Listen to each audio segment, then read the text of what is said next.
Posgrado de la Universidad de San Carlos de Guatemala, de la Facultad de Ciencias Jurídicas y Sociales, el honor de la invitación y el gusto de poder compartir con ustedes pues, algunas ideas desde un plano eminentemente teórico-académico sobre el guardián de la Constitución. A la vez al doctor Parra y al doctor Lepe, muchísimas gracias por confiarme este, para mí, apasionante e interesante tema, y espero poderlo disertar y exponer de manera que pues tal vez no consensuemos puntos de vista, pero que sí logremos destacar aquellas cuestiones más relevantes sobre un tema tan interesante. Advertir desde ya que mi disertación no tiene por objeto defender instituciones, tampoco tengo por objeto levantar debate alguno sobre, como ya lo mencionaba el maestro Lepe, esta situación de coyuntura nacional que puede rebasarnos, sino simplemente es aportar la discusión eminentemente académica, como es este foro y como es todo lo que realiza la Escuela de Estudios de Posgrado, sobre quién debe ser el guardián de la Constitución. Dicho esto, por cuestiones de tiempo, vamos a... Muy bien, hago una pequeña relación sobre el contenido y el concepto de la Constitución. Comienzo diciendo que cuando hablamos del sistema constitucional de la Constitución, nos referimos a un sistema muy frágil. ¿Qué me refiero con un sistema muy frágil? El constitucionalismo a lo largo de la historia surge con el afán de lograr superar la arbitrariedad, de lograr superar el exceso, el abuso e intentar en la medida de lo posible hacer prevalecer el derecho, los derechos, la libertad sobre el poder. La historia del constitucionalismo, la historia del derecho y quizá la historia de la humanidad, pero de lo que nos compete, la historia del derecho constitucional es la eterna fricción entre derecho y poder, ¿sí? Y el constitucionalismo tiene por objeto hacer prevalecer el derecho, los derechos, que no son lo mismo, ¿verdad?, sobre el poder. Para nosotros hoy, nadie niega que la Constitución sea verdadera norma jurídica de aplicación efectiva. Eso nadie lo niega. Hay que tomar en cuenta que este concepto, sobre todo en el sistema europeo de derecho europeo continental, el derecho civil, civil law, que es el que nosotros heredamos de la Europa continental, el concepto de la Constitución como norma jurídica vinculante no tiene ni 100 años. Recordemos que este concepto lo formula Kelsen allá en la década de 1920, y él mismo se plantea la necesidad de establecer a alguien o un órgano, una persona o un órgano, que se encargue de velar porque la Constitución sea, en efecto, norma cumplida. Vale decir que la situación no fue igual en los sistemas jurídicos del Common Law. Concretamente, el derecho anglosajón, tanto en el Reino Unido primero, como en su heredero por excelencia, lo que hoy son los Estados Unidos de América, en el que, desde el primer momento en que se emite Constitución, los tribunales de justicia la hacen valer como verdadera norma jurídica. La Constitución de los Estados Unidos, vigente desde 1789, y en 1803, 14 años después, si no me falla la matemática, el juez Marshall, o la Suprema Corte de los Estados Unidos, en Marbury versus Madison, estaban diciendo ya que la Constitución es norma, que la Constitución es norma suprema, y que la Constitución se cumple, y que la hace cumplir un juez, o un tribunal, o mejor dicho, los jueces. Vale indicar que Kelsen, cuando formula en el sistema europeo continental la necesidad del guardián de la Constitución como norma, lo formula primero teóricamente, luego se discute políticamente y luego se lleva a la práctica jurisprudencial. En Estados Unidos, ni los políticos se pusieron a discutir qué era. La Constitución jamás le delega a los jueces la función de ser guardianes de la Constitución, sino que es el Tribunal Supremo, con Marshall a la cabeza, quienes se arrogan prácticamente, ¿verdad?, la función de ser los guardianes de la Constitución. Sea como sea, hoy en día, y es una primera premisa que pongo desde ya en la palestra, no existe Estado que se jacte o se autoproclame de ser Estado constitucional de derecho que no deposite en un órgano jurisdiccional la última palabra sobre la interpretación de la Constitución.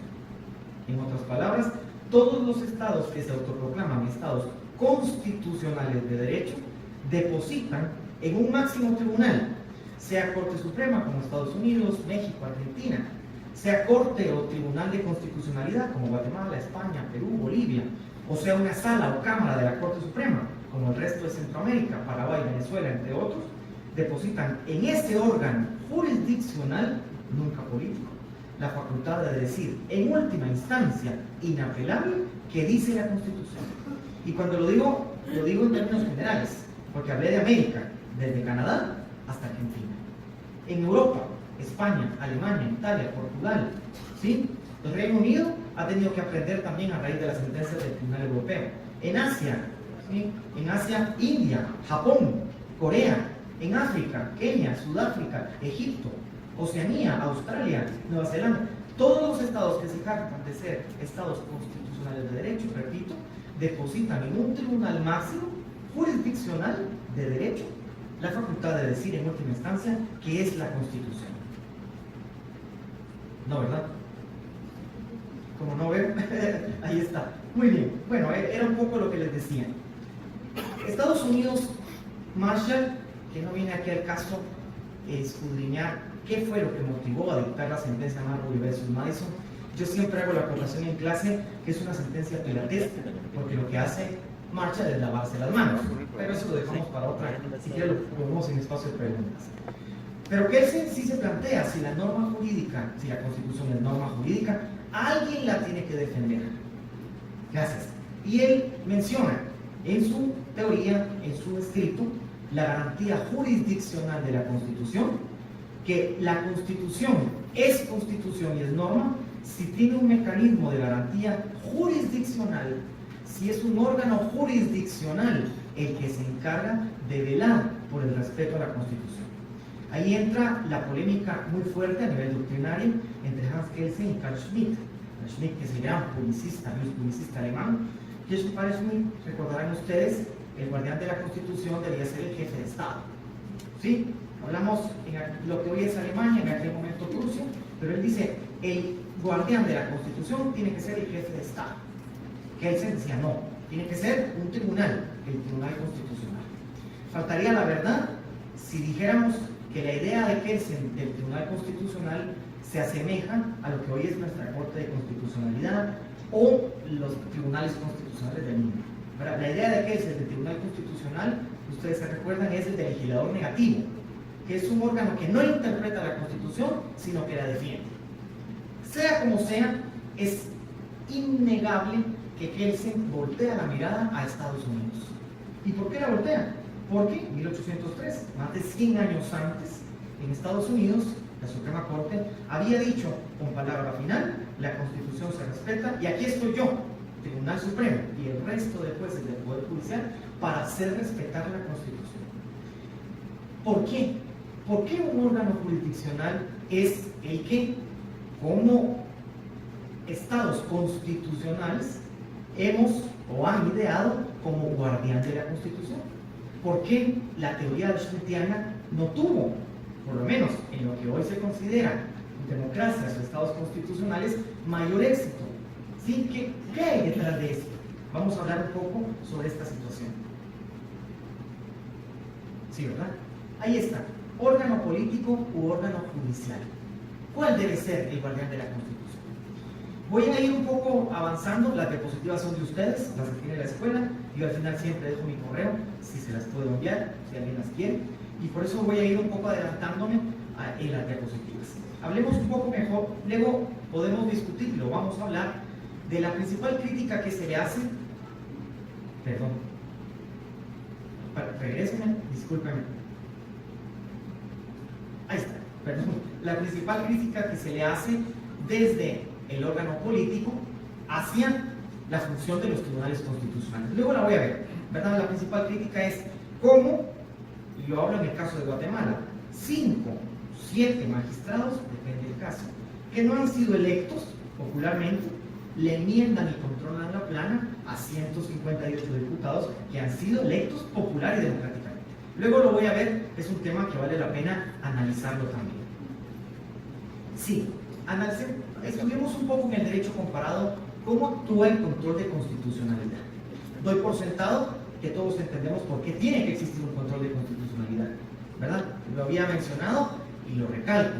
Si la Constitución es norma, se tiene que defender y garantizar jurídicamente como tal. Porque si no existe un control y un mecanismo de garantía jurídica de la Constitución, es todo menos norma.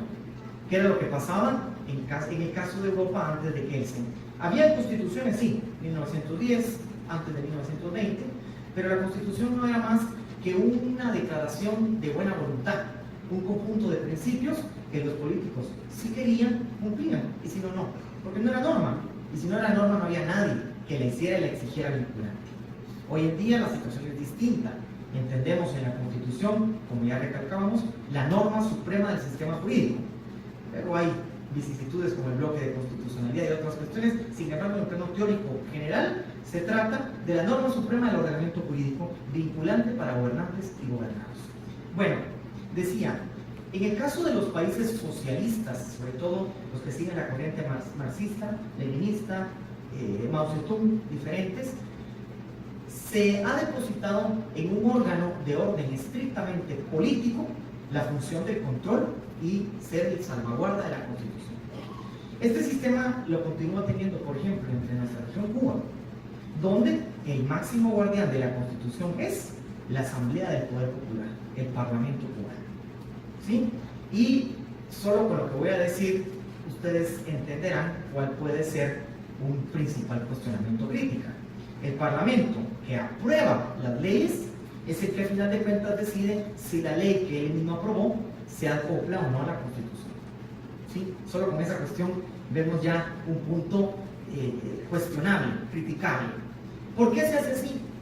Sobre todo por defender esa doctrina del centralismo político que afirma que el Parlamento es el portador máximo y prácticamente único de la soberanía nacional.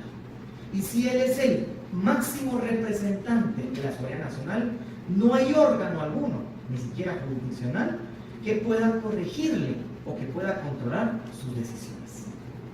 ¿Sí? En este mismo, en esta misma perspectiva del control político, yo me desatiendo, no está, perdón. Ahí está. En este mismo esquema del control político existen distintos. El caso del sistema parlamentario estricto, donde es el poder legislativo per se el que ejerce el control de constitucionalidad, el caso cubano.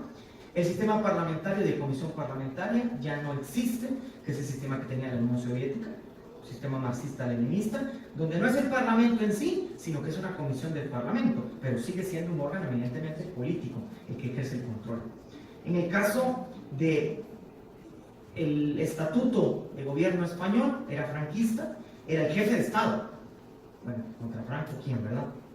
Frente a Franco, nadie. Y Franco era no solo el paladín de la justicia, sino el guardián de la Constitución. Tampoco es un sistema que se siga mucho. El control por el electorado, este es muy interesante, sigue siendo control político, no jurisdiccional. Y aquí todavía algunos estados de los Estados Unidos, hasta hace algún tiempo, concebían la posibilidad que cuando un tribunal decretaba la inconstitucionalidad de una ley, podía el Parlamento convocar a referéndum al pueblo, al electorado, y si el electorado ratificaba la ley del Parlamento, la sentencia constitucional no tenía vigencia, no tenía efectos. Está cada vez más en disminución, en extinción. Y el control por órganos sui generis. El caso más relevante del control en principio político por un órgano sui generis de constitucionalidad es el caso francés. La Constitución del 58 de Charles de Gaulle formuló un concepto de Consejo Constitucional, y eso es lo que existe actualmente en Francia, ¿verdad? Es un Consejo Constitucional, un órgano sui generis, que por cierto lo siguen todas las excolonias francesas, Marruecos por ejemplo, y que tiene una peculiaridad, que tiene en sus integrantes jueces, profesionales del derecho, pero a la vez integran el Consejo los expresidentes de la República Francesa. De manera que hay una combinación un tanto interesante entre jueces y políticos, pero que a Francia le ha funcionado. Hoy en día, a pesar de esa combinación sui generis, la doctrina reconoce y el propio tribunal se reconoce, perdón, el propio consejo se autorreconoce como verdadero tribunal constitucional. De manera que esta lista que tengo, el último, pues habría que ir descartarlo del otro lado. Si usted me hace el favor, mejor. Sí. Sí, una más. Muy bien. Vimos los casos del control político, ¿sí? Como quien controla la constitucionalidad de la norma es un órgano político, sea el que emitió la norma o sea un tercero, como el caso del Ejecutivo. Liebenstein, este gran autor alemán que tuvo que exiliarse en Estados Unidos, grandes constitucionalistas, indicaba que para que exista un verdadero control constitucional es necesario que el órgano que controla sea distinto al órgano autor del objeto del control. En términos más que claros para nosotros, Marbury versus Madison, ¿sí? No puede ser juez y parte a la vez, ¿sí?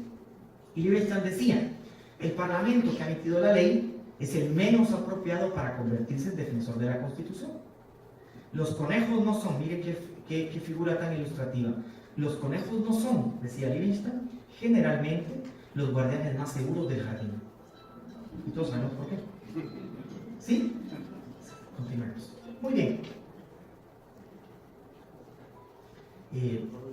Hago una pequeña relación, si puede descargar toda la diapositiva, por favor, de lo que ya venía hablando. Lo resumo así por cuestiones de tiempo.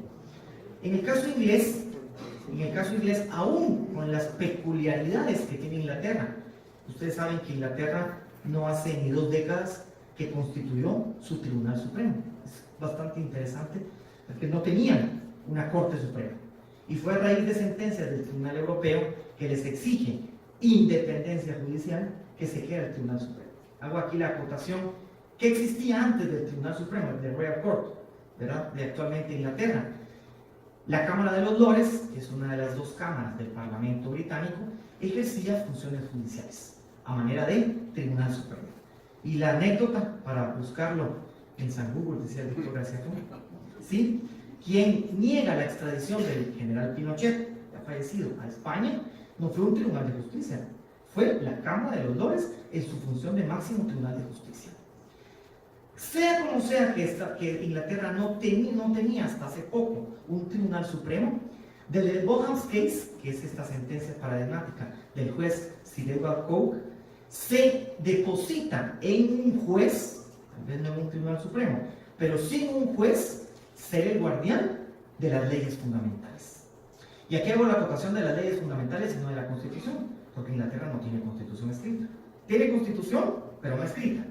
Sin embargo, desde prácticamente el siglo XVIII, Inglaterra concibe que es un juez el órgano o el sujeto ideal para defender esos principios supremos que son los que informan al sistema jurídico y político británico. Estados Unidos, que ya lo mencioné, 1803, Marbury versus Madison, que crea este elemento de ingeniería jurídica constitucional, tal vez el más importante del derecho constitucional, el control judicial de constitucionalidad de las leyes, el Judicial Review, ¿sí? Donde, repito, es el tribunal el que se arroga unilateralmente la potestad de controlar e interpretar la Constitución por sobre las leyes del Congreso.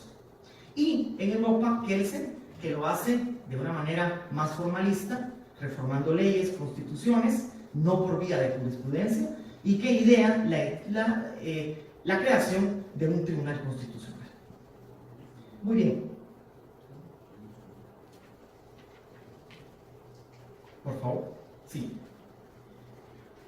Las críticas que se hacen al control judicial de la constitucionalidad, o dicho en otras palabras, a depositar en un órgano jurisdiccional la función de ser el guardián de la Constitución.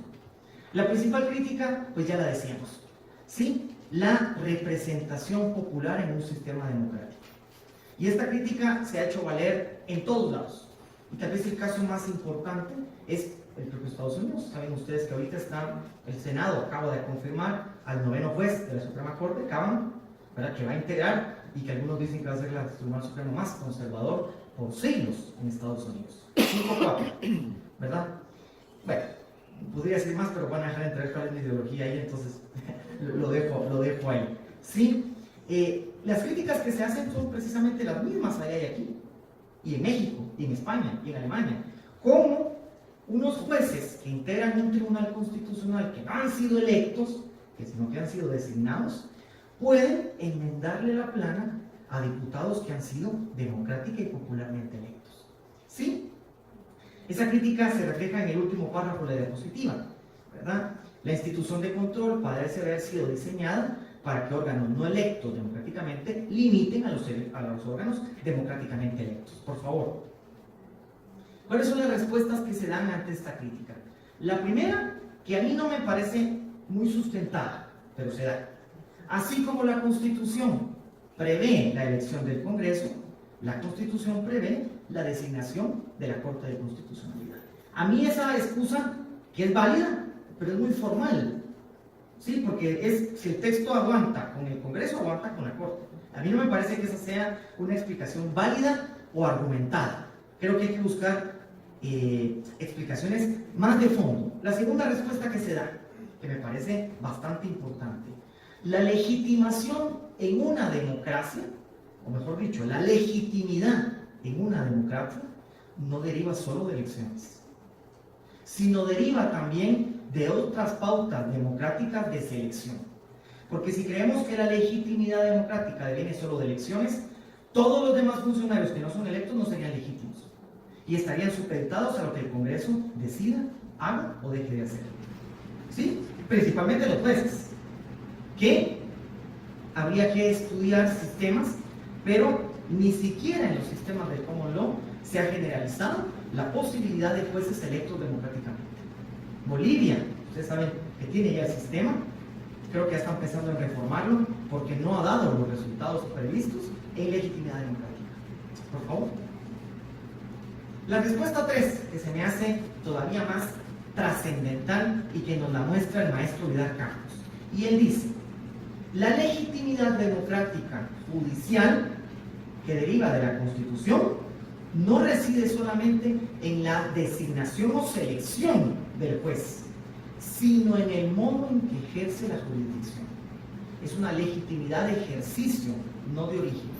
Y a mí esta me parece abayazadora. ¿Sí? Es decir, en una democracia, en un Estado de Derecho, la legitimidad no deriva solamente de la forma como se asume el poder, sino como se ejerce el poder. ¿Sí? Porque si fuera lo primero, pues ningún problema.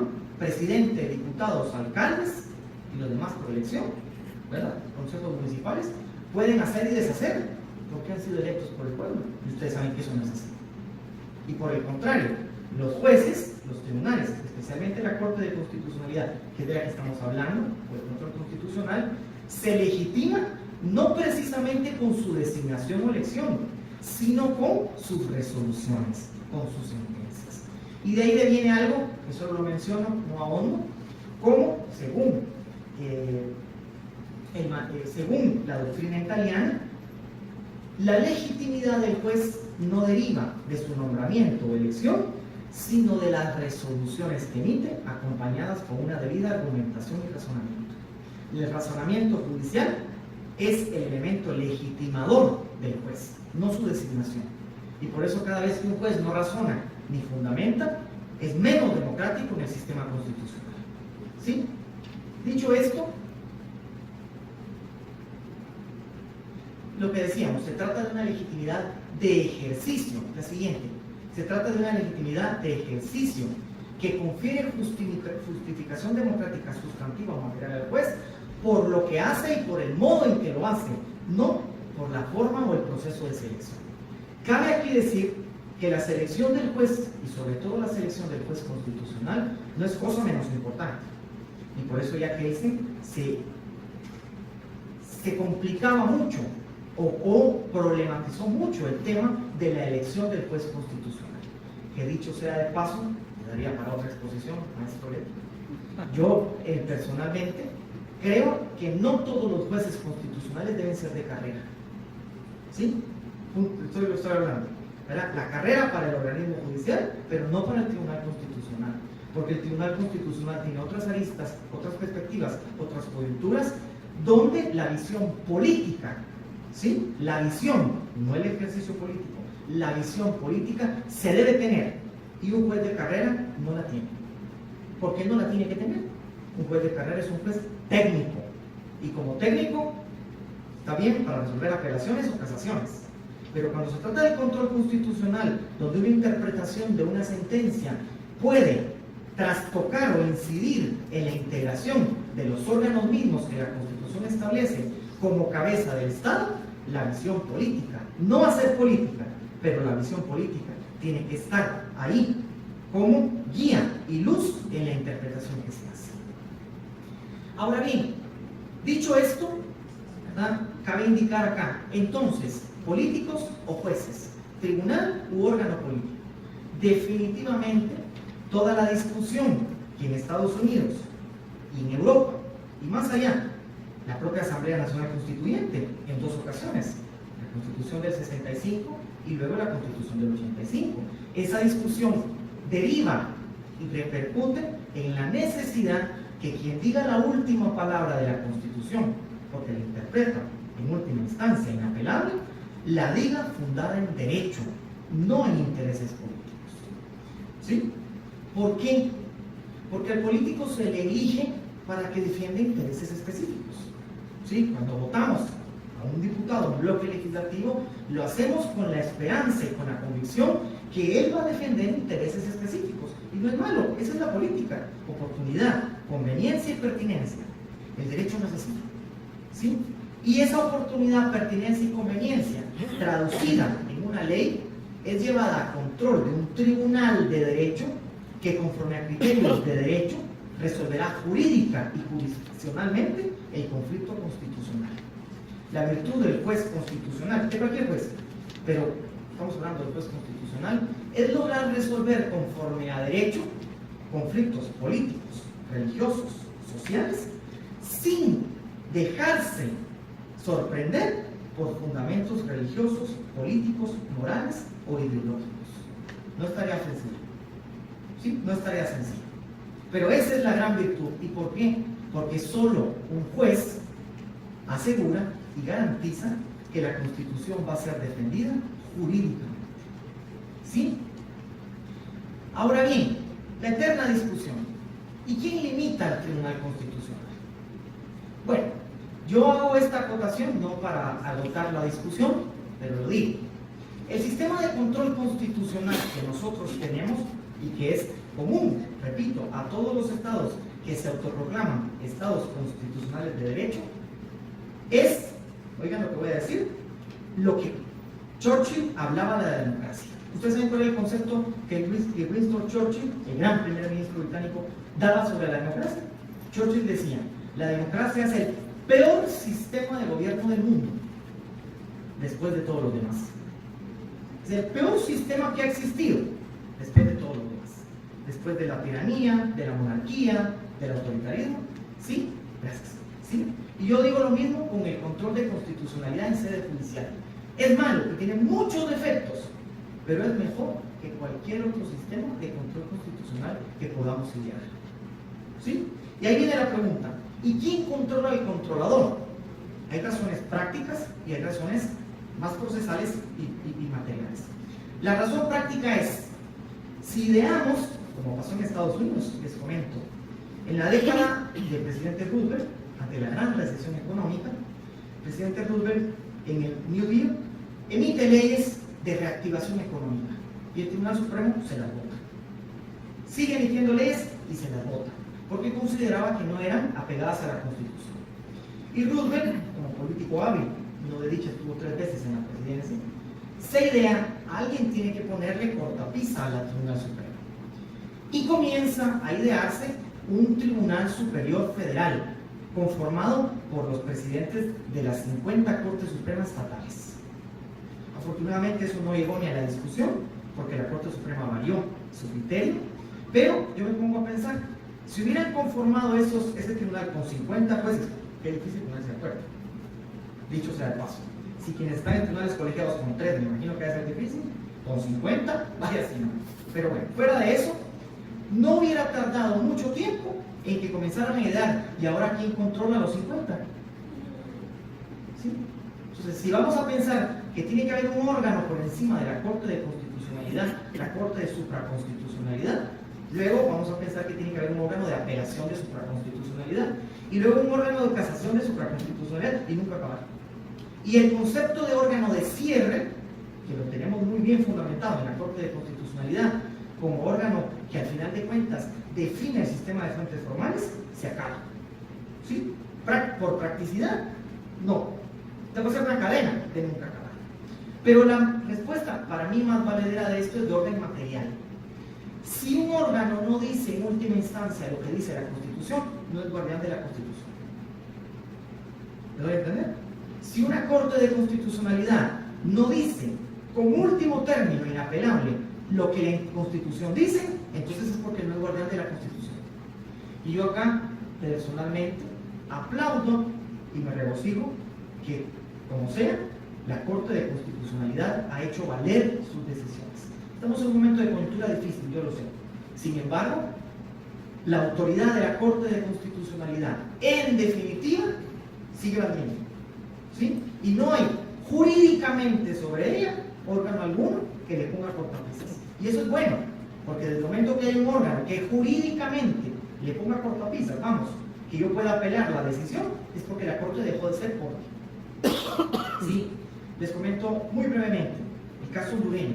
En Honduras, al Congreso, y perdón si hago mención directa de algún como centroamericano, ¿verdad? Hondureño. En Honduras, al Congreso de la República no le gustaron los fallos de la Sala Constitucional. Allá no hay tribunal, es una cámara de la Corte Suprema. No le gustaron. Y como no le gustaron, comenzó a ver qué hacía. ¿Sí? ¿Y saben qué hizo? Se autorrecetó vía reforma constitucional la facultad de interpretar la Constitución. ¿Qué conlleva eso? Que la Sala dicta una sentencia y luego por decreto el Congreso puede echar de borda la sentencia de la Sala porque el Congreso mediante decreto interpreta la Constitución. ¿Sí? ¿Quién es el guardián de la Constitución ahí? No sé. Y eso es un problema muy grande. Y si a esto le aunamos que se interpreta la Constitución no jurídicamente sino políticamente, vayan ustedes a saber qué es. ¿Sí? Entonces, ¿cómo resolvemos el tema del control del controlador? ¿Cómo resolvemos el tema de quién es el guardián del guardián de la Constitución? Les va a parecer irónico o ingenuo lo que les voy a decir, pero me parece que es la única vía en este sistema en donde tiene que haber un órgano de cierre. Es el propio tribunal el que se autocontrola.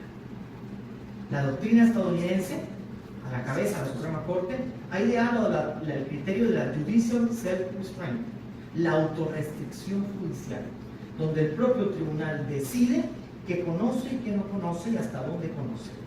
¿Sí? Es la única vía, ¿sí?, de la autorrestricción judicial. El juez es juez de su propia competencia. Y la Corte es la que define para dónde va y a dónde no. ¿Sí? Esto tiene mucho que ver con quién es el juez constitucional, por supuesto. Y regreso a lo primero, el sistema de selección y nombramiento. ¿Sí? Por favor. Aquí, como última parte, a manera de conclusión, quisiera dejarles en el ambiente, por favor, algunas citas doctrinarias, sí, ¿verdad?, sobre la función del Tribunal Constitucional y la naturaleza de su quehacer.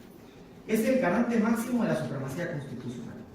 Francisco Tomás y Valiente, que fue el segundo presidente del Tribunal Español, decía: la mayor garantía de que la Constitución no es una mera declaración programática, como sucedía en España antes de la Constitución del 78, sino una norma que obliga a todos los poderes, incluso al legislativo, es la existencia de un órgano jurisdiccional, oigan, que solo habla cuando se le pregunta. Y que habla cuando le pregunta a quien puede preguntarle. Y cuya respuesta consiste en interpretar la Constitución y en decir si el acto político es o no conforme a ella. Por favor, el siguiente. ¿Sí? Favoriot, el gran constitucionalista francés. Miren esto, que obviamente a los órganos controlados no les gustará. Dice Favoriot, refiriéndose al Tribunal Constitucional, cada uno de los poderes constituidos deben inclinarse ante sus decisiones. Punto importante, y esto hay que entenderlo desde la visión de la autorrestricción. Porque la función de un tribunal constitucional es ser el árbitro de los poderes, el equilibrador del sistema constitucional, que controla al legislador sin legislar, que controla al ejecutivo sin administrar y que controla al judicial sin juzgar el caso concreto. Y ahí los que son jueces me dirán, sí, pero no amparo. Yo no hablo de la actuación, yo hablo de la doctrina, de la teoría. Por favor. García Pelayo, el primer presidente del Tribunal Español y uno de los grandes autores en esta materia, dice que la función del Tribunal Constitucional es perfeccionar la vigencia del Estado de Derecho. El Tribunal Constitucional, o la Corte de Constitucionalidad, perfecciona jurídica y jurisdiccionalmente la vigencia del Estado de Derecho. ¿Y qué es perfeccionar la vigencia del Estado de Derecho? Garantizar, las últimas tres líneas, que en la máxima medida posible el ejercicio de cada función estatal del poder sea simultáneamente el legítimo ejercicio de la función constitucional. Y de ahí lo que repito, controla al legislador sin legislar, controla al ejecutivo sin administrar y controla al judicial sin juzgar el caso concreto. Es teóricamente una diferencia bastante clara, pero en la práctica, y se los comento por la experiencia, es muy difícil lograr determinar si en un amparo se está o no sustituyendo al juez ordinario, o en una inconstitucionalidad si se está o no entrometiéndose en la función del legislador. Y ahí está la gran virtud del juez constitucional. Por favor, maestro. ¿Sí? Punto importante, yo lo mencionaba y lo traigo aquí a colación.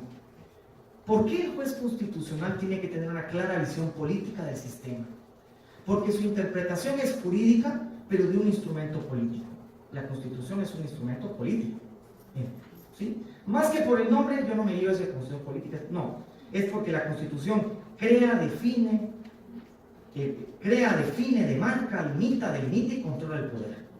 ¿Sí? Todo poder deviene del pueblo, que por vía de la Constitución lo delega y deposita en jueces, presidentes, diputados, alcaldes. ¿Sí?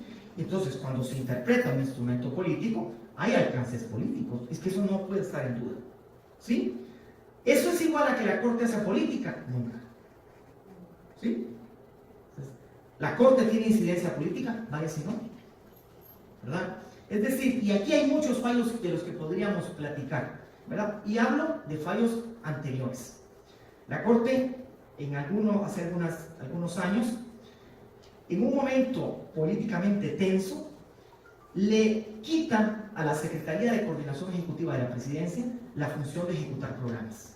Y esta Secretaría no tenía nada más ni nada menos que la famosa Bolsa Solidaria. Imagínense ustedes, estaba incidiendo políticamente, vaya si no, ¿sí? Pero a través de mecanismos jurídicos y jurisdiccionales. ¿Tiene que tener el juez constitucional esa visión del alcance de su decisión? Yo creo que sí. Por supuesto que la tiene que tener. Aclaro algo, no digo que no pueda el Tribunal Constitucional enriquecerse con la función del juez de carrera. Es buena.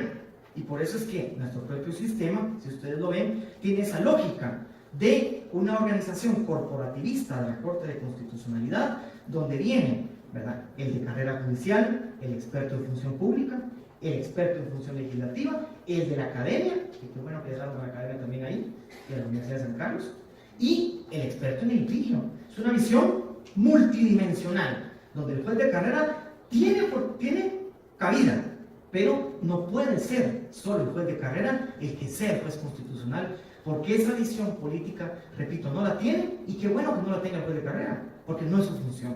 Por favor, voy terminando ya.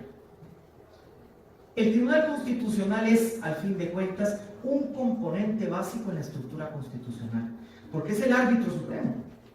Es el árbitro supremo que como árbitro no puede tocar la pelota. Disculpen la figuración con el fútbol, pero creo fútbol, básquet, de todo, voleibol, todos los juegos donde hay árbitro y hay pelota. Es que al final de cuentas, es el equilibrador del sistema y es el contenedor también del abuso y el exceso. Pero es el contenedor del abuso y el exceso, cuidándose de no ser el mismo, el abusador o el excesivo, que lo será cuando se entrometen las funciones de los órganos. Terminemos, por favor. García Pelayo dice, La jurisdicción constitucional es la garantía institucional básica del Estado constitucional de derecho. Por eso se ha dicho, con razón, que la inserción de la garantía de la jurisdicción constitucional en la vida estatal asegura y perfecciona el Estado de Derecho, que es su coronación. Para García Pelayo, el sistema constitucional de derecho, su estructura y su garantía está coronado, está afinado, está perfeccionado cuando existe un órgano jurisdiccional conformado por jueces que jurídica y jurisdiccionalmente defienden e interpretan la Constitución. No sé si, por favor, maestro Lepe, no tengo la... Sí. Esta visión de García Pelayo es importante porque denota, al final de cuentas, no solo la importancia que tiene el Tribunal Constitucional, sino los límites que de por sí mismo le están impuestos. En la otra, por favor. No, todavía, allá. Ahí está. Ahí es lo que comentábamos, ¿verdad? El Tribunal Constitucional participa en la dirección política del Estado cuando interpreta la Constitución. Participa, mas no interfiere en las funciones de los demás. ¿Por qué digo que participa? Porque interpreta con alcances generales vinculantes la norma prima del sistema jurídico. ¿Y cómo no va a participar? Cuando el tribunal define, por ejemplo, quiénes pueden constituir o formar parte de la junta directiva de un órgano constitucional. Y aquí estoy hablándole en sentido neutro, sin posicionarme de ningún lado. Es simplemente hacer ver la incidencia política en el sistema que tienen los fallos del Tribunal Constitucional. Sí. Cabe aquí también señalar o hacer mención, por favor, es que como aquí es donde leen, perdón, sí, el Tribunal Constitucional procede de forma independiente y siguiendo un razonamiento jurídico, porque su función es estrictamente jurisdiccional. Por favor, maestro, repite el tiempo, siento que nos aprenden. Ahí está. Tomás y Valiente dice: el tribunal defiende jurídica y jurisdiccionalmente la Constitución.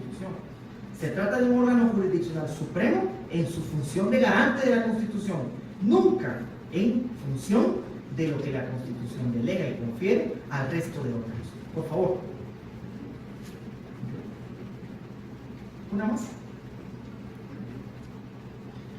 El profesor Pérez Barba, que es uno de los padres de la Constitución española, indica, y quiero esto creo porque con esto estamos cerrando, el Tribunal Constitucional es un órgano jurisdiccional, no político, aunque la materia de la que entiende es política, como lo es en realidad todo el ámbito del derecho en la vida social. ¿Todo el derecho es político? Pues el derecho es ejercicio de poder. O sea, existe derecho para que se ejerza poder. Si dice alguien, el derecho existe para ordenar el desorden de la humanidad. Y esto conlleva ejercicio de poder. No se trata, dice el profesor Pérez Barba, de separar lo inseparable, derecho y política, ni de aceptar la ficción, cuando no el fariseísmo, de la neutralidad de lo jurídico, sino simplemente de reconocer que es posible un enfoque más objetivo, por un órgano jurisdiccional con jurisdicción concentrada en materia constitucional y que ese camino lo ha escogido la propia Constitución. ¿Verdad? Concreto ahí, cómo la función política se ve seria y frontalmente incidida por el quehacer del Tribunal Constitucional. Pero es una función que le está dada natural y obviamente por su función de garante máximo de la Constitución, la que defiende como órgano último, jurídica y jurisdiccionalmente frente a cualquier acto de poder. Termino diciendo que mi intervención ha sido únicamente en orden objetivo, imparcial, académico, que ninguno de mis comentarios, y me pido mucho de hacerlo ver por obvias razones, ha tenido ninguna incidencia en la coyuntura nacional y que es estrictamente académica en orden a defender, eso sí, la teoría que garantiza y deposita en la Constitución la salvaguarda, que deposita en el Tribunal Constitucional la salvaguarda última del orden constitucional. Muchas gracias.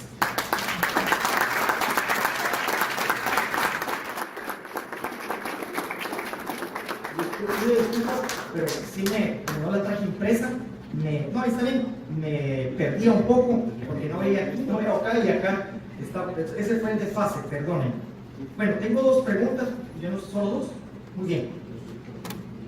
Dice la primera pregunta: derivado de la corriente neoconstitucionalista y su naturaleza dinámica, ¿considera viables las macrosentencias o sentencias estructurales para paliar las omisiones de políticas públicas o falta de legislación si ello contraviene la Constitución? Bueno, cuando se habla de sentencias estructurales, hablamos, lo comento así muy brevemente. La Corte Guatemalteca ha comenzado a incursionar en el tema de las sentencias estructurales o macrosentencias. ¿Qué son las sentencias estructurales? Teóricamente hablando, y luego doy respuesta en mi opinión a la pregunta. Una sentencia estructural es un fallo del Tribunal Constitucional que resuelve con efectos generales un problema constitucional. La teoría indica que el amparo se informa del principio de relatividad de la sentencia. El amparo protege a quien lo planteó, a nadie más, aunque esté en las mismas circunstancias. Las sentencias estructurales rompen esa individualidad del principio de relatividad de la sentencia en amparo. Y lo que conlleva es que el tribunal, mediante acciones previamente establecidas, protejan al conjunto de ciudadanos o de personas que están en la misma situación de violación a derechos, aunque no hayan planteado amparo. ¿Me entiendes? ¿Me doy a entender? En el nivel latinoamericano, el órgano constitucional que ha llevado la batuta es la Corte Colombiana. Como muchas otras ideas e innovaciones jurídicas, Colombia y su Corte llevan la batuta. Pero el primer tribunal a nivel mundial que comenzó a aplicar sentencias estructurales de este nivel fue la India. Comento cómo. La India, que es y fue más en el pasado, pero sigue siendo una sociedad demasiado clasista, sistema de castas, tiene determinados niveles sociales. Las élites religiosas, políticas, económicas, la clase obrera, pero de último están los que no merecen ni ser esclavos. Aquellas personas que no tienen ni derecho a su consideración como persona y son menos que cosas, porque la cosa tiene efecto patrimonial y estas personas no. El Tribunal Supremo de la India, sobre todo con todo el tema, ¿verdad?, de la segregación racial, todo lo que pues, Gandhi tuvo que luchar, comienza a conocer ya la era independiente acciones constitucionales, llamémosles amparo, habría que estudiar el derecho constitucional hindú o indio, la verdadera nomenclatura o nominación de la acción. Comienza a conocer acciones de protección para estas personas, pero comienza a darse cuenta que se está iniciando a abarrotar, y la India, que demográficamente y territorialmente es prácticamente un continente de lo inmenso que es, el tribunal comienza a verse fuertemente demandado por acciones de protección a esas clases menos privilegiadas. El tribunal dice: algo hay que hacer, ¿no? Y en vez de comenzar a resolver amparos, digamos que esas son, o acciones individualizadas, recoge todas y en una sentencia macro, lo estoy haciendo muy simple, pero para que entendamos, en una sentencia estructural resuelve no los amparos planteados, sino la condición de vulneración a los derechos de esa clase menos privilegiada o totalmente discriminada. Esa es, en el mundo, el primer ejemplo de sentencia estructural. Esto conlleva un alcance más social que jurídico, porque entonces lo que conlleva es un cambio de pautas culturales y costumbres en la sociedad. ¿Sí? Colombia toma el ejemplo indio, ¿sí?, este es el término, y emite sus sentencias estructurales. Yo tengo en la mente 3 casos, tengo entendido que hay más. El primero de todos, una gran situación que también vivimos aquí en Guatemala, el desplazamiento interno por la guerra. ¿Sí? Ante personas que, por la guerra y por el avance de la guerra, se ven obligadas a dejar todo, su vida, su historia, su trabajo, su hogar, su familia, todo, e irse a lugares que les aseguren lo mínimo, la vida, pero de ahí nada más. Ni educación, ni vivienda, ni vestuario, ni alimentación, nada, menos un trabajo.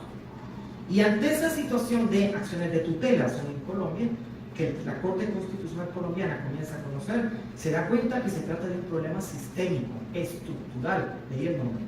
Y se apresta a resolver el problema estructural mediante una sentencia estructural. Y le ordena al gobierno resolver la situación humanitaria, el problema humanitario que está viviendo esta gente, con efectos no para los que plantearon la acción, sino para toda la población que se ve en esa situación. Segundo ejemplo, también aplicable al cuatro guatemalteco, el seguro social.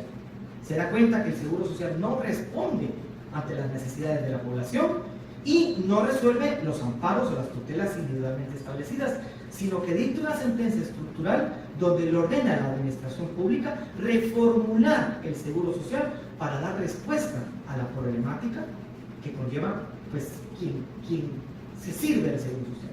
Y el tercero, que también nos compete a nosotros, sistema penitenciario, donde a raíz de las condiciones indignas de los internos, de los reclusos, disculpe si el término no es el más correcto, de los que están en situación de privación de libertad, resuelve no las tutelas individuales, sino dicta sentencia estructural, donde ordena, ¿sí?, perfeccionar y estructurar de mejor manera el problema presidiario para dar respuesta en condiciones de vida digna a esta gente.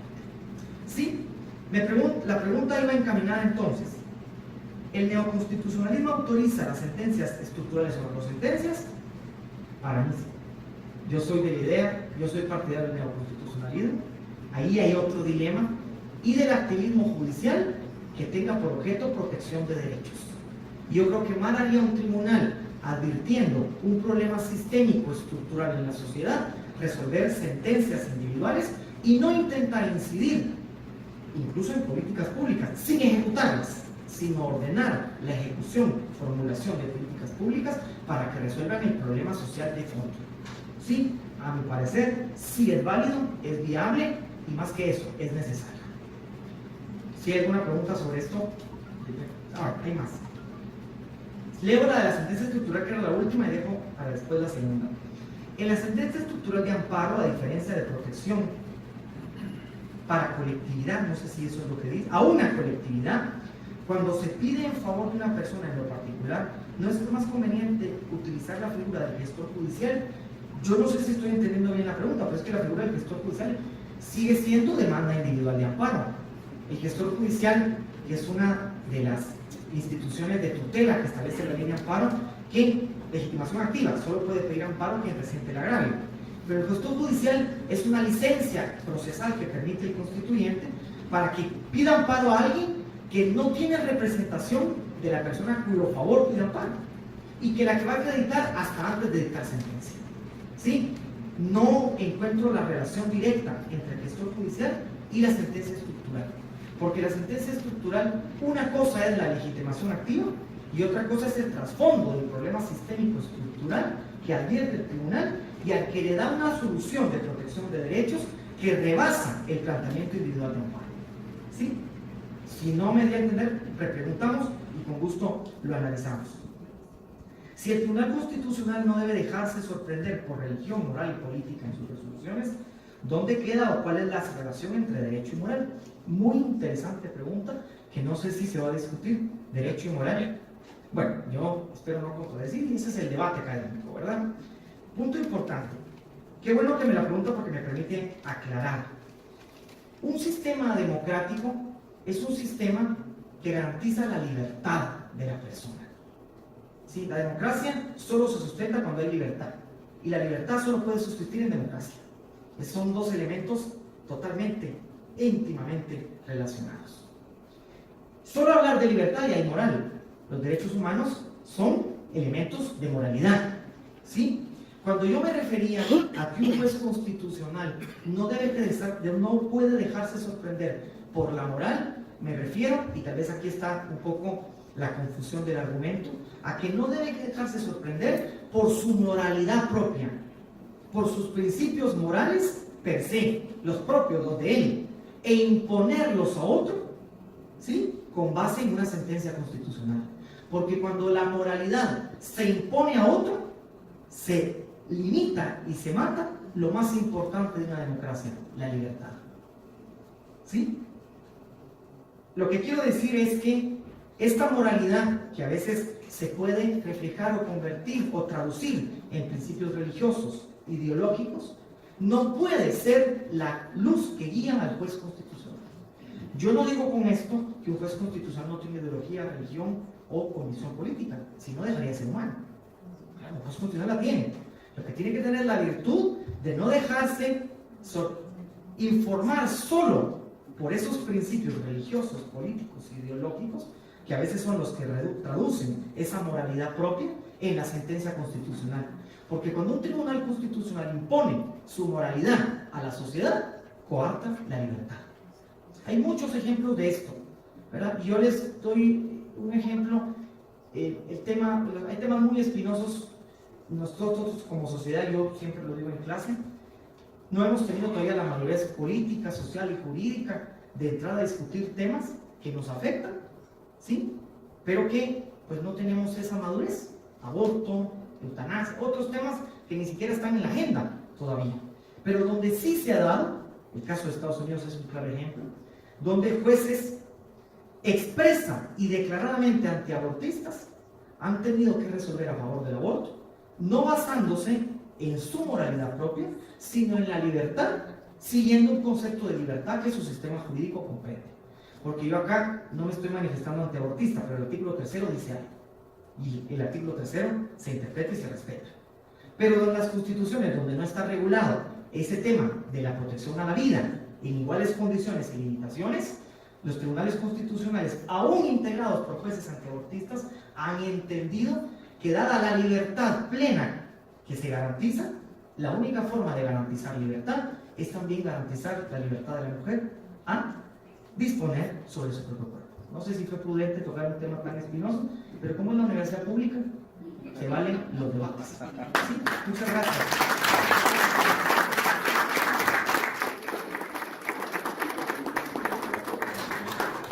Cerramos con el reconocimiento, creo que merecido, y por eso pido que reiteremos el aplauso al doctor Julio Barón.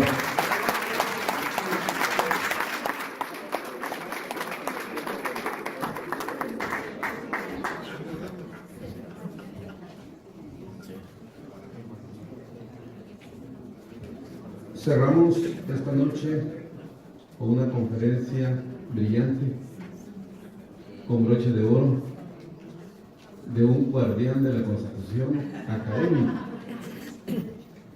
porque como académico sabe separar lo que es la teoría